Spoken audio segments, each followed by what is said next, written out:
도시는 늦은 밤에도 좀처럼 잠들지 않는다. 네온 사인이 꺼질 틈도 없이 번쩍이고 골목마다 작은 화면들이 빛을 낸다. 카페 안에서는 음악이 흐르고 이어폰을 꽂은 사람들은 서로 마주 앉아서도 각자의 세계에 잠겨 있다. 그 속에서 한 사람은 문득 깨닫는다. 이 많은 사람들, 이 많은 소리, 이 많은 연결 속에서 나는 왜 이토록 외로운가? 왜 이렇게까지 고독이 두려운가? 막스 피카르트가 말한 침묵의 세계는 그저 소리가 없는 공간을 뜻하지 않는다. 그에게 침묵이란 인간이 자기 자신과 다시 만나는 자리이며 존재가 자기의 깊이를 회복하는 보이지 않는 공간이다. 그러나 지금 우리가 서 있는 이 시대는 그 침묵의 공간을 견디지 못한다. 고독과 침묵을 하나의 병처럼 취급하고 홀로 있는 사람에게 무언가 문제가 있다고 말하고 싶어 한다. 고독을 견디지 못하는 시대,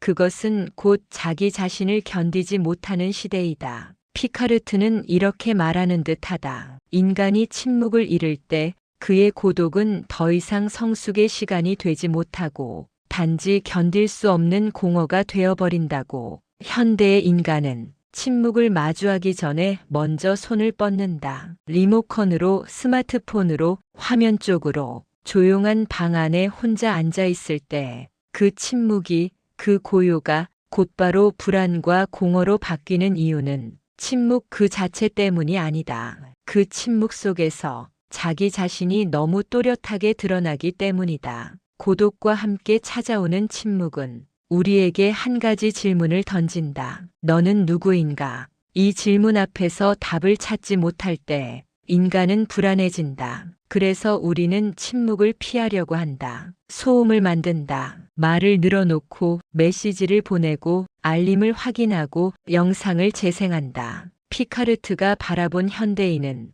바로 이 지점에서 무너지고 있었다. 그는 말한다. 인간은 침묵에서 도망칠수록 점점 더 소음의 포로가 된다고. 침묵이 사라질수록 고독은 사라지는 것이 아니라 형태를 바꾸어 우리를 괴롭힌다. 진짜 고독은 우리를 깊어지게 하지만 진짜 고독을 피한 자리에는 말로 설명하기 어려운 막연한 공허가 자란다. 침묵은 고독의 숨결이다. 고독은 침묵의 얼굴이다. 이 둘은 서로 떨어져 존재하지 않는다. 그래서 침묵을 잃은 시대의 고독은 더 이상 존재의 깊이로 인도하지 못한다. 그저 견디기 힘든 감정으로만 남는다. 어느 밤 한 사람이 불을 끄고 잠을 청하려 한다. 방 안은 조용하지만 마음은 시끄럽다. 오늘 들었던 말들, 스크롤하던 화면 속 이미지들, 누군가와의 작은 오해, 해결하지 못한 일들이 마치 소음처럼 마음을 휘젓는다. 그는 잠들지 못한 채 다시 스마트폰을 집어든다. 그래서 피로는 깊어지고 침묵과 고독에 대한 두려움은 더욱 커져만 간다. 우리는 이 장면을 안다. 누구나 한 번쯤, 아니 여러 번 이 경험을 했기 때문이다. 피카르트는 이런 시대의 얼굴을 보며 침묵이 사라진 인간의 붕괴를 읽어낸다. 고독을 견디지 못하는 마음의 밑바닥에는 이런 두려움이 깔려 있다. 혼자 있으면 나는 아무것도 아닌 존재가 되어버리는 것은 아닐까? 현대인의 자아는 타인의 시선과 반응 속에서 형성된다. 좋아요의 숫자, 메시지의 답장 속도, 대화방의 존재, 전화가 올지 모른다는 기대. 이 모든 것이 우리를 존재하고 있는 것처럼 느끼게 해준다. 그러나 피카르트의 눈에는 이것이 하나의 착각으로 보인다. 진정한 존재감은 침묵 속에서 자기 자신과 마주할 수 있는 능력에서 온다. 고독 속에서 자신을 견딜 수 있을 때야 비로소 타인의 시선 없이도 소음 없이도 나는 내가 되기 때문이다. 고독을 견디지 못하는 시대는 고독이 무엇인지 모르는 시대가 아니다. 오히려 고독을 누구보다 잘 알면서 그 고독이 주는 진실이 두려워 그것을 부정하는 시대이다. 우리는 이미 알고 있다. 고독 속에서 내 마음의 상처가 드러난다는 것을, 그동안 미뤄둔 슬픔이 올라온다는 것을, 남에게도 스스로에게도 끝까지 말하지 못했던 이야기가 조용히 떠오른다는 것을, 그래서 인간은 침묵을 미워한다. 사실은 침묵을 미워하는 것이 아니라 침묵 속에서 마주하게 되는, 처음 보는 자기 자신을 두려워한다. 피카르트는 침묵의 부재를 인간의 붕괴라고 표현했다. 그 붕괴란 한순간의 폭발이 아니다. 조용한 붕괴, 느린 붕괴이다. 조금씩 조금씩 자기 자신에서 멀어져 가는 긴 과정이다. 침묵을 잃은 인간은 자기 안에 더 이상 머물 수 없게 된다. 마음 깊은 곳에 앉아 있을 수 있는 의자가 사라져버린 것처럼 느껴진다. 그래서 그는 언제나 바깥으로 나간다. 새로운 자극을 찾고 새로운 대상을 찾아 헤매며 자기 대신 채워줄 무언가를 찾는다. 하지만 아무리 채워도 공허는 또다시 모습을 드러낸다. 그 공허는 욕망이 부족해서 생기는 것이 아니라 침묵 속에서 자신을 견디지 못한 자리에서 생긴다. 어느 날 산책을 나간다. 숲길을 걸으며 문득 주변이 조용해졌다는 사실을 느낀다. 자동차 소리도 사람들의 떠드는 소리도 음악도 들리지 않는다. 그 순간 막연한 불안이 스며 들어온다. 이렇게 조용해도 괜찮을까? 나는 지금 뭔가를 놓치고 있는 것은 아닐까? 내가 이렇게 멈춰 있는 동안 세상은 나를 앞질러 가고 있는 것은 아닐까? 이 불안의 정체는 무엇일까? 이것은 침묵이 가져오는 불안이 아니라 멈추면 사라질지도 모른다는 자기 존재에 대한 불신이다. 침묵 속에서도 나는 나로 있을 수 있다는 믿음, 고독 속에서도 나는 무너지지 않는다는 확신. 이것이 없는 사람에게 고독은 곧 붕괴의 위협으로 다가온다. 피카르트가 말하는 침묵은 인간이 자기 존재를 다시 세우는 기초이다. 침묵이 없다면 말도 떠다니고 관계도 떠다니고 행동도 떠다닌다. 그는 말한다. 침묵이 없는 곳에서 말은 더 이상 진실을 담을 수 없다고. 고독 역시 마찬가지이다. 고독이 없는 인간은 관계도 깊어질 수 없다. 자기 안에 머무는 법을 모르는 사람은 타인의 고독도 존중하지 못한다. 그는 누군가와 함께 있을 때조차 자신의 외로움을 상대에게 던져버리고 싶어 한다. 고독을 견디지 못하는 마음은 항상 상대에게 말한다. 나를 채워달라. 그러나 고독을 겪어본 마음은 이렇게 말할 수 있다. 나는 나의 고독을 스스로 감당할 수 있다. 그러니 우리는 서로를 소모하지 않으면서도 함께 있을 수 있다. 침묵 속에서 고독을 견뎌본 사람만이 타인을 소유하려 하지 않는다. 그는 자신의 내부에 이미 하나의 세계가 있다는 것을 알기 때문이다. 그 세계가 침묵의 세계이다. 피카르트의 시선을 따라가 보면 이 시대의 문제는 그저 소리가 많아졌다는 데에 있지 않다. 오히려 인간이 조용히 서 있을 자리를 잃어버렸다는 데에 있다. 우리가 멈춰 섰을 때 세계가 무너지는 것이 아니다. 우리가 멈춰 서지 못할 때 우리 안의 세계가 무너진다. 침묵 속에 서 있는 일은 용기가 필요하다. 고독 속에 앉아 있는 일은 훈련이 필요하다. 처음에는 견디기 힘들 것이다. 암실에 갑자기 들어간 것처럼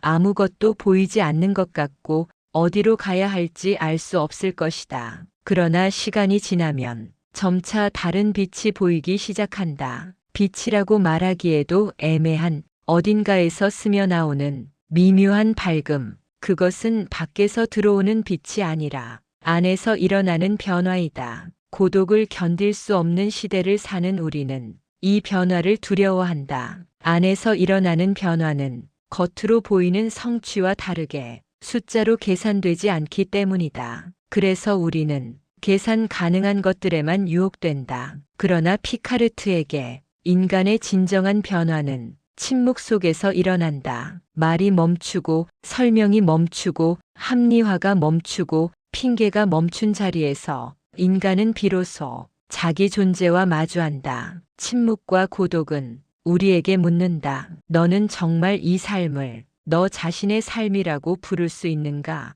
이 질문을 정면으로 마주하는 일은 쉽지 않다. 그래서 우리는 질문이 나오기 전에 다시 소음을 틀어버린다. 하지만 언젠가 질문을 피하지 않고 침묵 속에 머무르는 순간이 필요하다. 그 순간이 없으면 우리는 계속해서 자신의 삶을 살면서도 자신의 삶을 모르는 자로 남는다. 피카르트가 말하는 침묵의 세계는 도피의 공간이 아니다. 오히려 모든 도피가 끝나는 자리이다. 고독을 견딜 수 없는 시대는 도피가 끊임없이 이어지는 시대이다. 일에서 도피하고, 관계에서 도피하고, 현실에서 도피하고, 결국 자기 자신에게서 도피한다. 그 도피의 최종 목적지는 언제나 소음이다. 소음은 우리에게 말한다. 생각하지 말라. 느끼지 말라. 멈추지 말라. 계속 움직여라. 그래야 너는 안전하다. 그러나 침묵은 정반대로 속삭인다. 멈춰라.